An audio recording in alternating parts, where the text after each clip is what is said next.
innate about Batman that makes him so beloved across the entire world. Hello there everyone, welcome back to a brand new video. Today I'm going to talk about the LEGO Batman Legacy of the Dark Knight. So this is shaping up to be one of the most ambitious entries in the LEGO video game universe.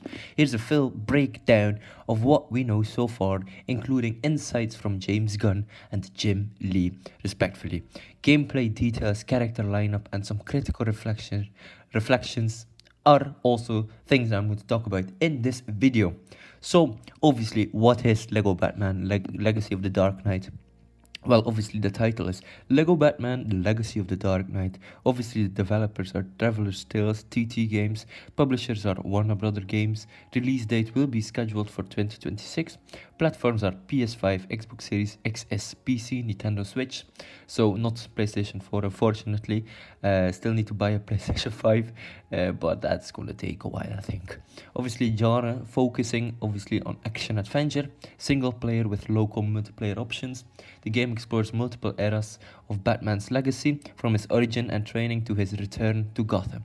Gotham City is rendered as a fully open-world LEGO environment, with dynamic weather, detailed architecture, and hidden secrets. Obviously, gameplay blends combat, exploration, puzzle solving, and vehicle mechanics. Obviously, the Batmobile, the Batcycle, etc. Combat is more refined than previous LEGO titles, obviously borrowing mechanics from the Arkham series, including counters, dodges, and enemy-specific tactics. Players can customize the Batcave, collect trophies, and unlock iconic Batsuits from across Batman's history, which is very, very nice. Obviously, we have the characters, which are obviously Batman, the classic gadgets, stuff, and combat are his obviously abilities. Jim Gordon, obviously a foam gun and detective skills are also his abilities. We have Batgirl, which is tech savvy and has acrobatics. Nightwing is good and agile combat, Duel is Cremastics. Obviously, Robin will be versatile, youthful energy. Catwoman will have whip attacks and be stealthy. Talia al Ghul will have swordplay, League of Shadow tactics. Obviously, skins include likenesses from live-action films such as Michelle Pfeiffer's Catwoman, Danny DeVito's Penguin, Heath Ledger's Joker, and Tom Hardy's Bane. Obviously, James Gunn, the CEO of DC Studios, so co-CEO, Jim Lee, DC president, were deeply involved in shaping the game's tone and narrative. Gunn described the project as a celebration of Batman's mythos, blending iconic and obscure references from comics, TV, and film. Jim Lee called it a love letter to the world of Batman, emphasizing the emotional and historical depths of the character. The 8-minute behind-the-scenes video showcases concept art, gameplay, footage, and commentary from the development team. Obviously, the strength, obviously, we have critical thoughts here. Focused character roster. Obviously, these characters will be very unique, but we've been hearing that the character roster won't have like, I don't know, 100 plus characters, which is unfortunate. It might be, but I'm not quite sure. Focused character roster allows deeper storytelling and gameplay refinement. Arkham-inspired combat elevates the LEGO formula. Open world Gotham promises rich explorations and replayability. We have narrative ambition backed by DC's top creatives and adds gravitas. Obviously, potential weaknesses: no online multiplayer may disappoint fans of co-op LEGO experiences. Limited character count. Obviously, it could feel restrictive compared to past LEGO games with massive rosters. Obviously, like I said, tone balance. Mixing LEGO humor with darker Batman themes would be tricky to nail, but I think they'll manage it obviously off, because they've done all kinds of LEGO Batman games already with LEGO. Batman games with LEGO. That's what I said, right? So there we go. So I think, this game will be very cool. So there we go. So let's dive deeper into obviously the Batman legacy, and let's see what obviously we have here. Batman, created by Bob Kane and Bill Finger, debuted in Detective Comics number 26 in 1939. His journey spans decades of reinvention. Obviously, the Golden Age from 1939 to 1950s introduced a grim vigilante inspired by pop heroes like the Shadow and Zorro.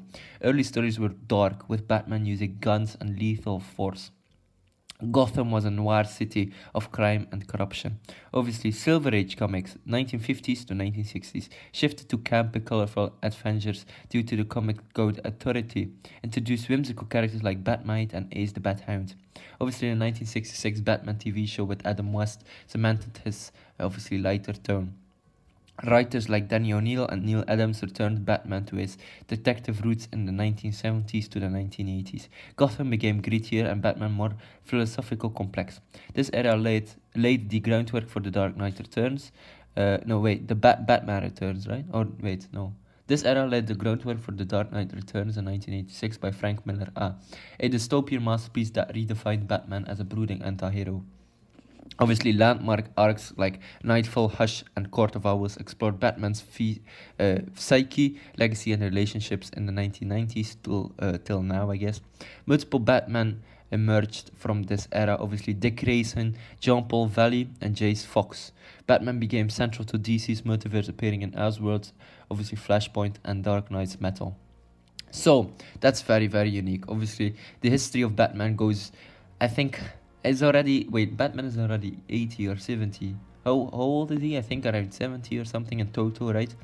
So that's insane. Like the Golden Age, the Silver Age, the Bronze Age, the Modern Age.